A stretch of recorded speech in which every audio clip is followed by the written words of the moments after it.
به نام خدا، ایمان امین محمدی هستم، نماینده فدراسیون جهانی IMF در کشور ایران و باعث افتخاره که امروز همزبانان و در واقع هموطنای تاریخی رو اینجا دیدم. مردم خوب تاجیکستان و تیم تاجیکستان و عملکردشون هم تا اینجا که من دیدم فوق‌العاده بود. از 12 مسابقه 10 پیروزی داشتن و همیشه باعث افتخارمه که فارسی زبان‌ها و در واقع هموطنان خودم رو در بالاترین اتفاقات و بالاترین سطح‌های دنیا بتونم ببینم.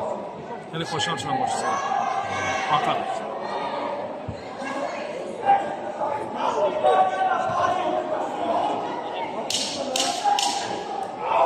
آینده کدام نقشه‌های دارین شما؟